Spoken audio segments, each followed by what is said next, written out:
Hi, my name is John Thompson, and welcome to another episode of the Wonderful World of Disney Reviews, a review show where I talk about everything Disney. If you love Disney just like I do, go to YouTube and click on subscribe to these channels: Disney, Marvel Entertainment, Pixar, Star Wars, and Walt Disney Studios for more great Disney content. If you want any notification from these channels, then click on the bell below right after you subscribe. Now, I was supposed to do this episode last night, but since this crazy news I've been hearing about the coronavirus, I was not in the mood to do another episode because it's been a crazy week ever since this whole shocking thing that we have been hearing for at least for months. So I was not in the mood to talk about it because it just really bothered me a lot. But thankfully, it's a new day, and I'm now in the mood to talk about another Disney movie. So therefore, guys, let's just keep in prayers for family and friends that is going through this coronavirus right now. And so let's just keep praying for them.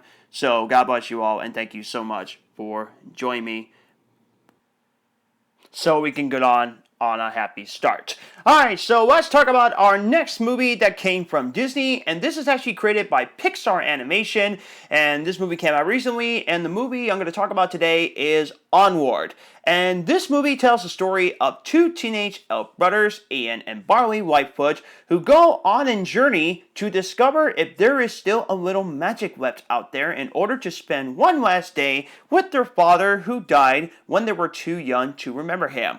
Now, I was really excited about this movie because, number one, I love Pixar, and number two, two of my favorite actors are Tom Holland and Chris Pratt. But we will talk about these two a little bit later. So with that being said, let's talk about the development of the movie by getting to the backstory. And in July of 2017, Pixar announced a suburban fantasy world film at the D23 Expo, with Scanlon directing and Ray producing. And the film's inspired by Scanlon's father's death when Scanlon and his brother were younger, and their relationship. He decided to write the story after hearing an audio clip of his father, and on December 12 of 2018, the title was revealed, and in 2019, Hedley and Boonen were hired to rewrite the screenplay. And on December 12, 2018, Holland, Pratt, Louise Dreyfus, and Spencer were announced as starring in the film. And while having recorded most of their lines separately, Holland and Pratt did some of their recording sections together since, according to Scanlon, they worked together before and hung out together. And this was due to the success of Chris Pratt's Guardians of the Galaxy movies and Tom Holland's debut film as Spider-Man in Captain America Civil War and Spider-Man Homecoming. And according to Ray, Holland and Pratt improvised some of their lines while recording together. And on December 17, 2019, Wan, Waith, and Rogwis would join the cast of the film. And on February 18, 2020, there were other cast members that were reviewed to have been cast on the film as well. And the music was scored by Mickamel and Jeff Dana, and they were revealed to be the film's composers. And on February 12th of 2020, Brandy Carlisle revealed she recorded the song Carry Me With You for the film's end credits, and she co-wrote it with Phil and Tim Hardesroth, and the film's soundtrack was released on February 28, 2020, and all music is composed by the Dennis except where noted. And there's a total of 45 songs, mostly are scores. And the marketing was actually very good. Very good marketing.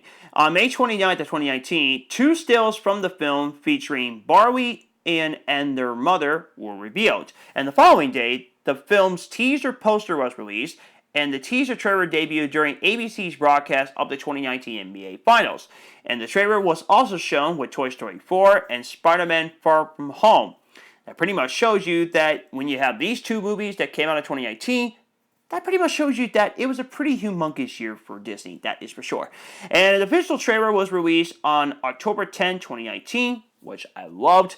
And there was another trailer that was released on December 17, 2019, which I also loved as well. So, after that, the film was released and critics really enjoyed it, as it got an 87% from Rotten Tomatoes as I'm recording this. And on post-track, it was reported that filmgoers gave it 4.5 out of 5 stars, and there were other critics that were really impressed as well.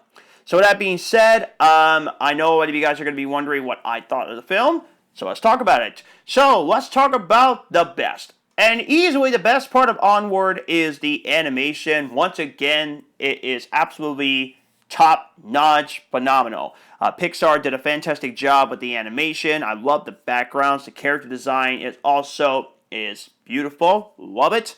And one of my favorite parts of the animation is also the driving scenes and also the action scenes. And also the wizard stuff also was fantastic. They did a really outstanding job, but that's what I really love about Pixar.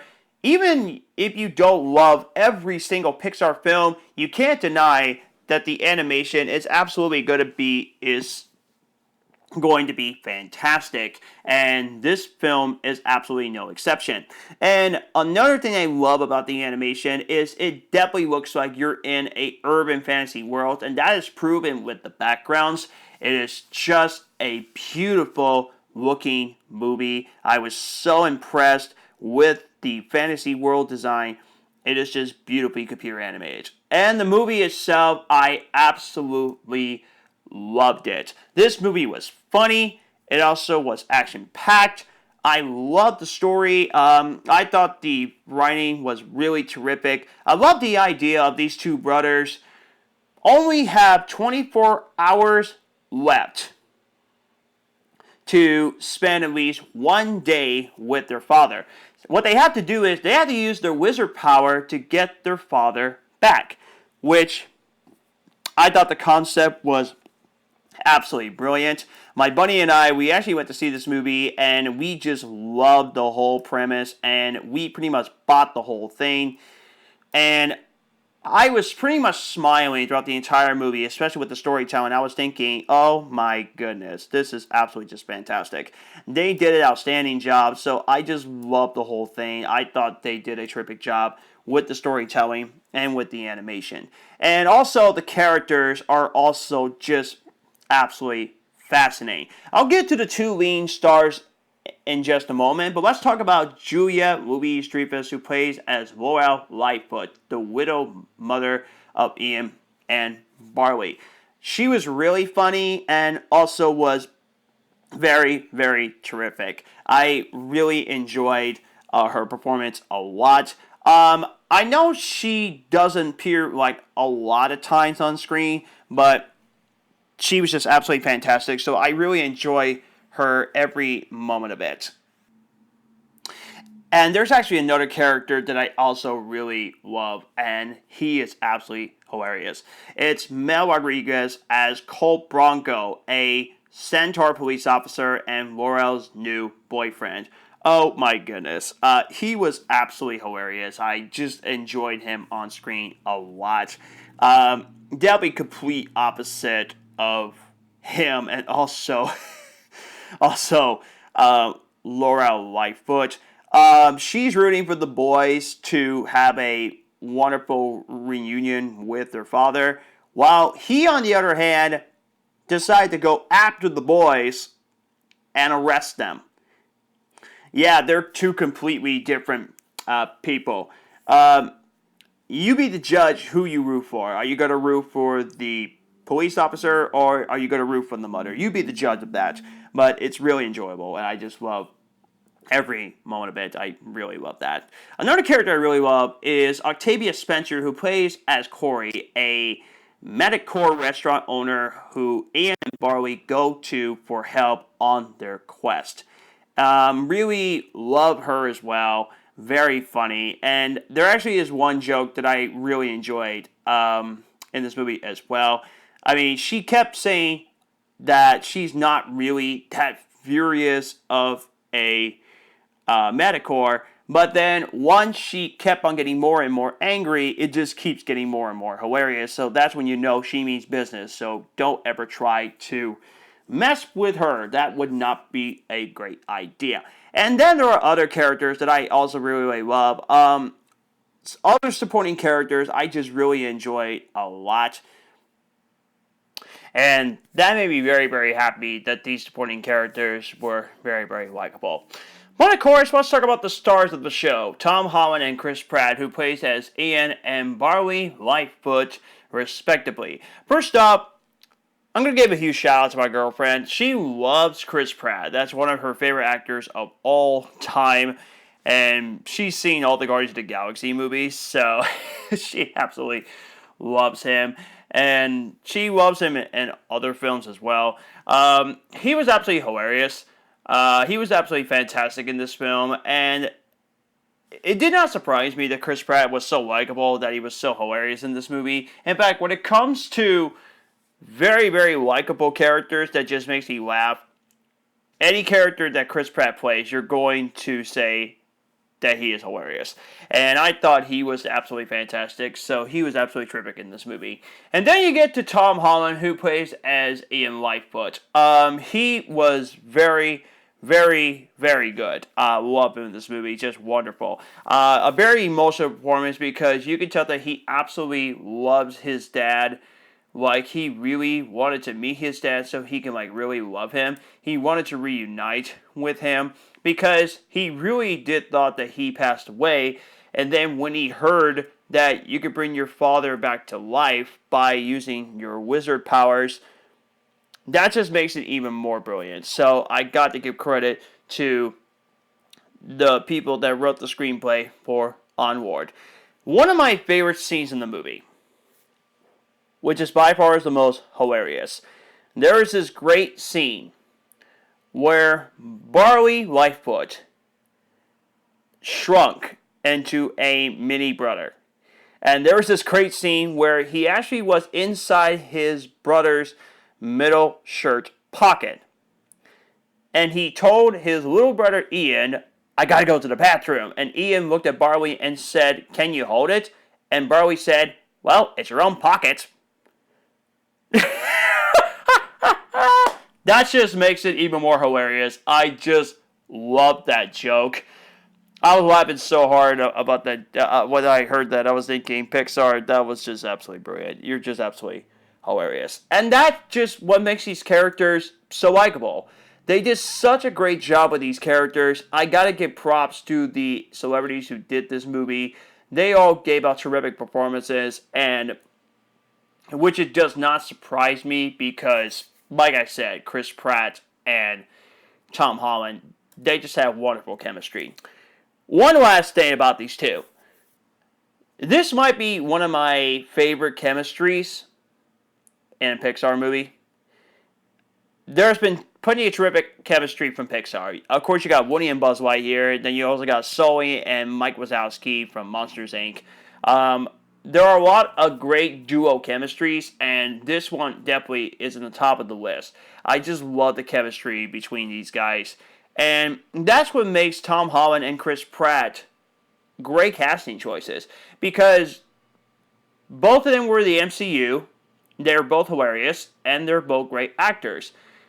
It's just perfect casting. And what Pixar did was just absolutely outstanding. Like, I really am asking this question: how did Pixar keep giving out some great actors, and how do they keep nailing those perfect casting choices? I mean, seriously, it's just really, really crazy to me. Here's what's actually interesting about this movie. I actually heard a report that Chris Pratt was very emotional after he read the script, and he actually got tears in his eyes when he read the script.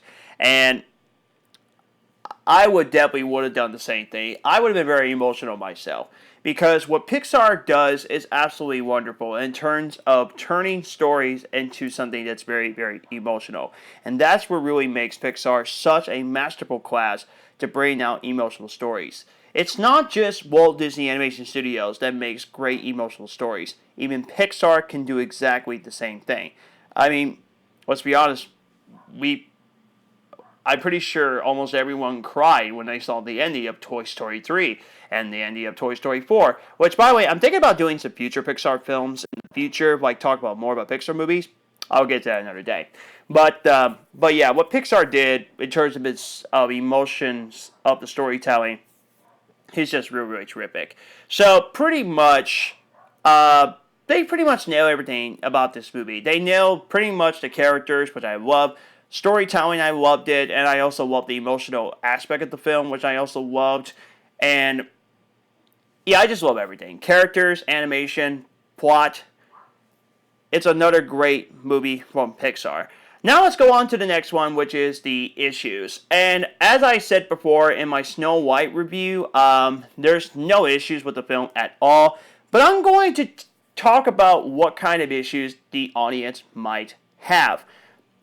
They might probably fair or unfairly, depending on the person, compare to the other Pixar films that came out in the 1990s, 2000, 2010s, to compare them to the Pixar classics. And I understand, because when you have classic Toy Story movies, and then you got your classic other Pixar films, such as, Finding Nemo, and then The Incredibles, and then WALL-E, and then Ratatouille, and then Up, and the recent film that 2017 came out called Coco, and so on, I can understand that it's very hard to top after great movie after great film. I understand that.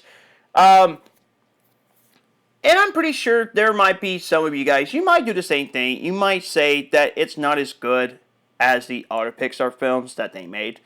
I understand that. I'm not saying that it's better than all the Pixar films that I just watched, which, like I said, I'm going to do a future video about talk about every single Pixar film, which I'll get to that someday. Like I said, I completely understand that.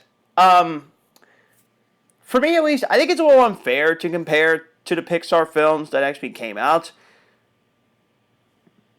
People are probably going to go say that this movie is better than Cars 2, which is not really saying much, because I heard Cars 2 is the worst. I need to go back and watch that. But anyway, I'm not saying that it's better than all the other Pixar films that came out. But what I will say is that, is this movie awesome? Yes. Is this movie fun? Yes. That's what the movie is about. It's about making this a really fun Pixar film. So, like I said, that's the first issue I probably would have, is people comparing it to the other Pixar films. And then my last criticism is some people might say that the animation is a little cartoony. I heard there were a couple of critics who actually said that there might be a couple of things about Onward that's a little bit cartoony. People either will love that style or they actually will not. I personally was not offended by that. I absolutely love the animation style of Onward. So, I'm just comparing to what people might say about Onward, but like I said, I love Pixar, and if I think the animation looks amazing, then that's what really makes Pixar films great in general. So, there you go. Those are the only couple of issues I have. Before I give you my score on Onward, tell me in the comments below, what are your thoughts on the movie Onward? Did you love this movie? Did you dislike this movie? Or do you think this movie actually is a little bit underappreciated as of right now? Let me know down in the comments below. In conclusion, Onward is a wonderful Pixar film that features a wonderful storytelling, wonderful animation, and great characters and great emotion. This is definitely another Pixar film that I will definitely be buying on Blu-ray. I'm going to give this movie a 10 out of 10, and this is absolutely a must-see for everyone. If you absolutely love Pixar animation, and you love the story of brotherhood and also being together in a big adventure to save the day, then this is definitely a must-see. So, thank you all so much for joining me in my second episode of the Wonderful World of Disney Reviews. Please come back episode 3 where I'll be reviewing Stargirl, the latest Disney Plus original film that's actually already out today. on Disney Plus. So if you guys have seen Stargirl, tell me in the comments below what are your thoughts on the movie Stargirl, and I cannot wait to review that movie very soon. Thank you so much for watching, guys. God bless you. And remember, when you have a company like Disney, your dreams will come true.